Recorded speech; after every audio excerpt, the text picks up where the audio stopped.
What's up guys, welcome back to the channel. Today I am back from the video, but this time for the first time, we're going to do an NBA redraft, looking at the 2019 draft. This draft class in hindsight, it was stacked. You had Ja Morant, Zion, Darius Garland, RJ Barrett, and some really good depth and role players, and overall, one of the best drafts of the 2010s. So it is pretty simple for this video. I'm going to give my redraft, the top 10 players from this draft 3 years later. And to clarify, I'm picking the top 10 available players. I'm not drafting for fit or anything like that. It's simply the 10 best players in hindsight in the 2019 draft. So with that being said, let's get into the video. So first up in the 2019 redraft, we do have point guard Ja Morant, who in the original draft was picked number 2 by the Memphis Grizzlies. And why I put Ja at number 1 is just right now, he's having a breakout and stellar season and is one of the best point guards in the NBA. Right now, averaging 26 points per game, up 7 points from last year, 6.9 assists, 5.9 boards on 48.6% shooting. Also, in addition to that, he's a first-time All-Star and on the verge of being a first-team All-NBA player. And one thing I do value a lot is how good players are when it comes to playoffs and how durable they are for the regular season. Ja, as it stands right now in his career, has never missed more than 10 games in a single season. And when it comes to playoffs, he's only played in one playoff series, but was stellar in that series versus Utah Jazz, averaging 30.2 points per game, 8.2 assists, and 4.8 boards on 48.7% shooting. Now once again, Ja is only 22 and is already a first-time All-Star and averaging nearly 27 points per game. The sky's the limit. For my redraft, I have him at the number 1 spot. Now looking at number 2, we have Zion Williamson, the original number 1 overall pick. And for Zion, I'm one of his big fans, and I've always been a believer in his game and his basketball potential. But of course, right now it's obvious, the one big question mark for Zion is his health and his overall durability. 3 years into his NBA career, he's only played 85 total games. And I will say, when he does play, he's simply fantastic. In his best year, averaging 27 points per game, 7.2 boards, 3.7 assists, and ridiculous 61.1% shooting. When Zion is on the court and healthy, playing at his best, he's simply unstoppable. But I think the weight issues, the knee issues, on top of the foot issues, it makes it very, very hard to put Zion at the number 1 spot. There's so many question marks as well as concerns. And maybe 5 years from now, Zion is 100% healthy and playing 70 games every year. But right now, that's simply not the case, and I couldn't put him over Ja for that very simple reason. Now looking to the 3rd pick, I have Darius Garland, who was originally the 5th pick by the Cleveland Cavaliers. And back in 2019, I wasn't a big Garland fan, and I never thought he could be an All-Star this early in his career. And at only 22 years old, he's a first-time All-Star, and helping Cleveland get a top 5 seed in the Eastern Conference. And the stats this year, and watching him play in the 4th quarters, it's simply phenomenal. And looking at those stats, Garland is averaging 19.8 points per game, 8.2 assists, 3.3 boards on 47-37 and 91 splits. Once again, this guy came out of nowhere. He's already a top 10 point guard in the NBA based off this season. If you told me that back in 2020, I would have called you crazy, as that year Garland stats-wise was one of the worst players in the NBA when it came to overall value and plus minus. And my last most important reason for putting Garland at number 3 is due to his ball handling ability and how he controls the game with his passing as well as his scoring. Being paired with Mobley, Lauri Markkanen, Jarrett Allen, he has tons of options on a given night, and in the 4th quarters, he controls the pace, he dictates the offense, and does a lot of small things that don't show up on the stat sheet. Now looking to the 4th pick, we have Tyler Hero, who in the original draft was the 13th pick. And for Hero, looking back at his rookie season, he was the one player who made a big-time splash and made a lot of fans' heads turn. And when it came to the playoffs, specifically the Eastern Conference Finals, he was something fantastic versus the Boston Celtics. And I think many NBA fans, rightly so, thought Hero was overrated and getting overhyped as a rookie in 2020. But fast forward 2 years later, and his stock's even higher, being the best 6th man in the entire NBA, averaging 20.1 points per game, 4.8 boards, 4.0 assists on 43-37 and 87 splits. And for Miami, he's their spark plug, he's their energy, and he's simply fearless when it comes to the clutch time situations. And for Hero, what makes him valuable, he can be a starter, he can also be a bench player, and for an 82-game season, that's pretty valuable, having a guy who's durable, and also a very effective combo guard off the bench or starting.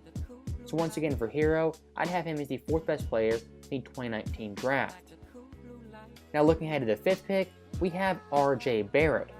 And looking at R.J.'s career so far, including the 3rd pick in the draft back in 2019, I wouldn't say he's been disappointing, but kind of underwhelming.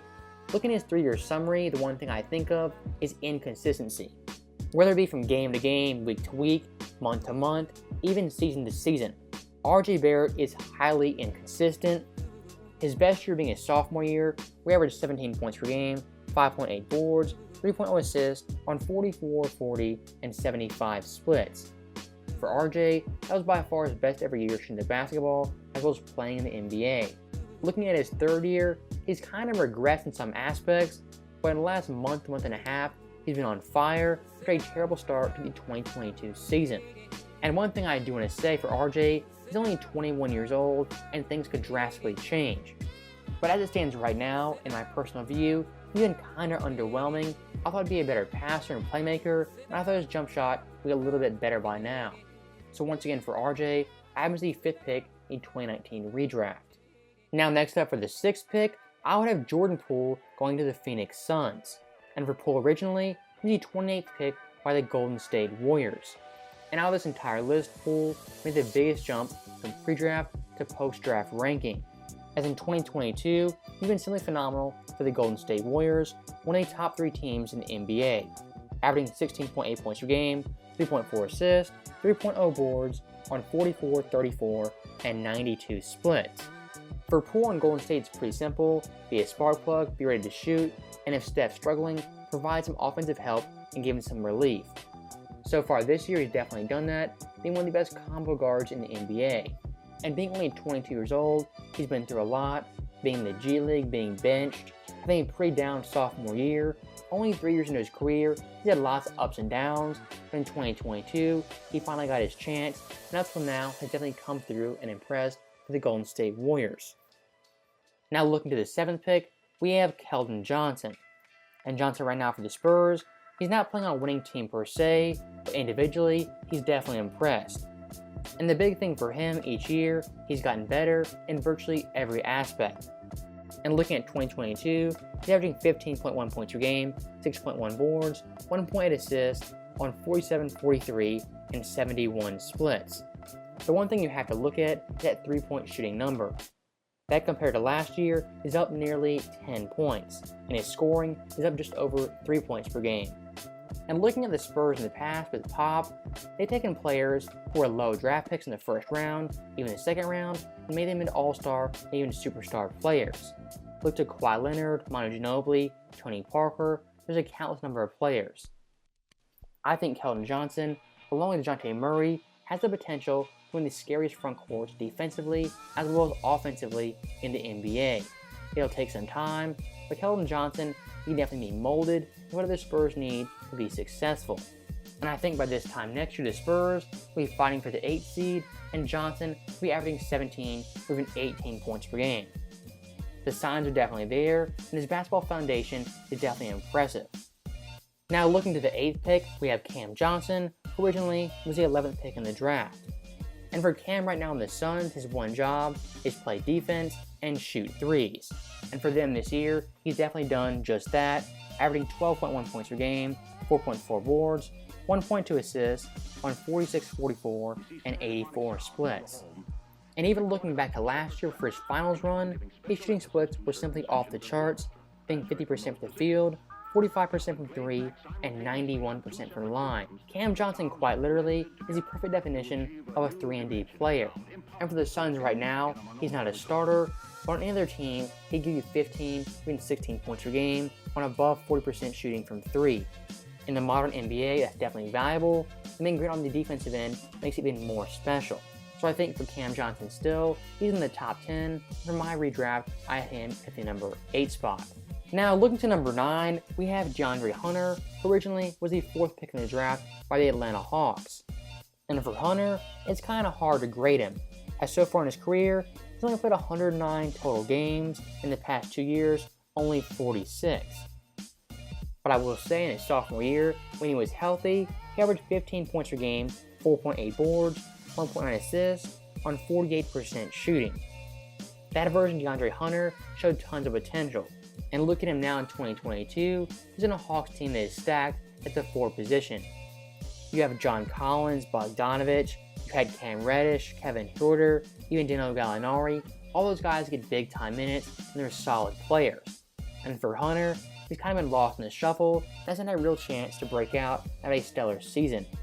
On virtually any team not named the Hawks, Hunter is easily a 15-point per game scorer.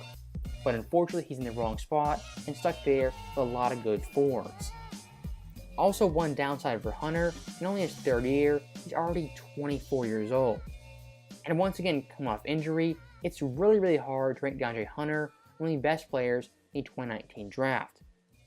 Now for the 10th and final pick, the 2019 redraft, we have Kevin Porter Jr. And for KPJ, his NBA career has gone off to a rocky start.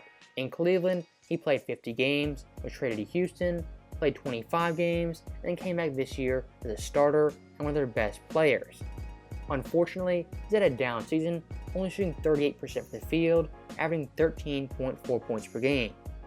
But looking past that, his potential is still sky high. And I think going forward, he could easily be a top 7 or even top 5 player in this draft 5 years from now. And looking back to 2021, his best NBA season, this was Kevin Porter Jr. at his absolute best, averaging 16.6 points per game, 6.3 assists, 3.8 boards on 43, 31, and 73 splits. That was KPJ at only 20 years old and the starting point guard for the Houston Rockets.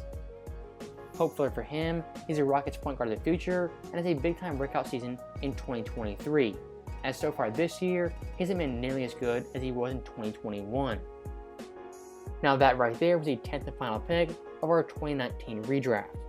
And to refresh you guys, at number 1, we had John Morant, number 2, Zion, number 3, Darius Garland, number 4, Tyler Hero, number 5, RJ Barrett, number 6, Jordan Poole, number 7, Keldon Johnson, number 8, Cam Johnson, number 9, DeAndre Hunter, and number 10, Kevin Porter Jr. That is the top 10 players in the 2019 draft 3 years later. As always, thank you guys for watching, hope you enjoyed it. I'll see you guys next time.